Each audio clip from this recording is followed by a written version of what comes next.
An informational speech about e-cigarette products such as Juuls, vapes, and other different types that there are. And I want to start this off by saying that currently in the U.S. that there are 1.21 million high school students that are using e-cigarette products. That is around 7.8%. And in middle schools, there's a total of 440,000 middle schoolers using e-cigarette products. That is around 3.5%. And total as a nation, there's a total of population of 35 million people using e-cigarette substitutes instead of regular cigarette products. And the reason for this is that they view e-cigs as a safer alternative to regular cigarette products. E-cigs including, as I said prior, the vapes, the Juuls, I think Fume is another brand that I'm aware of. And this is due to the fact that these companies make promises of their product being safe and making it seem like the product is non-dangerous, when in reality, it is dangerous, just not as dangerous as regular cigarettes.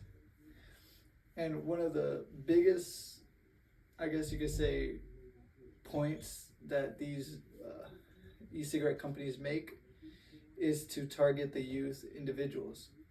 They go after the younger populations in many ways. More specifically, they do it in their design and in their marketing. So what I mean by design is their flavors and the actual way the product looks.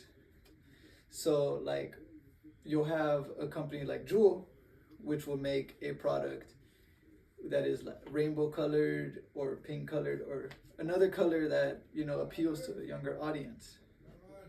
And they'll also have flavors appeal to our younger audiences as well, such as strawberry. I'm aware of a company named Fume, which uses a strawberry product, which obviously is going to be marketable towards younger individuals.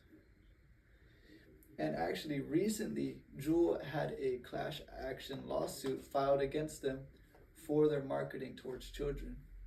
And they lied. Well, they didn't lie, but they didn't advertise the addictive qualities of their product.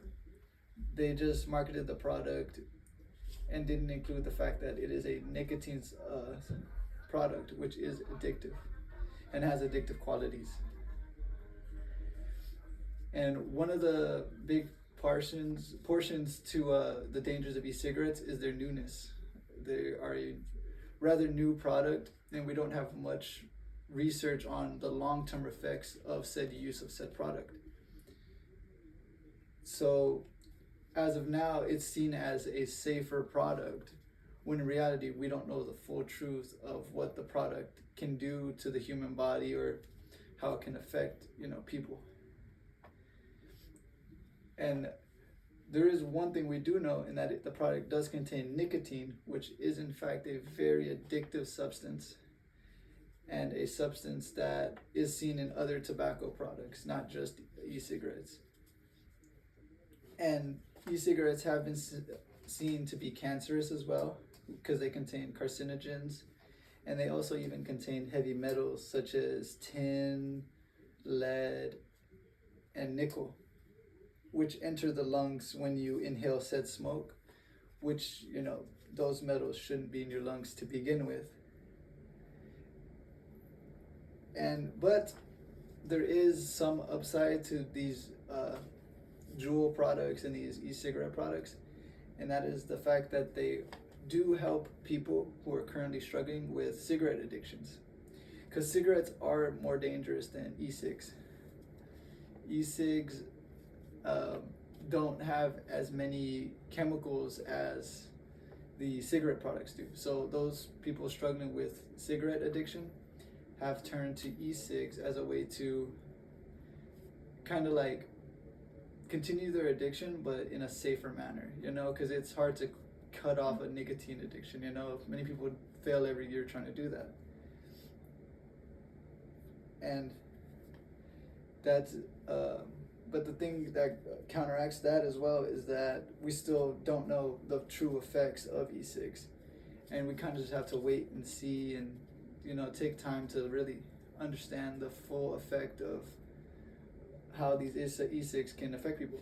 Because back in the day, cigarettes used to be used commonly, and they were even like prescribed and stuff, but that was before we knew about the long-term health effects. And that could be the same case here with e-cigs. So people currently using e-cigarettes could, in a sense, be like the guinea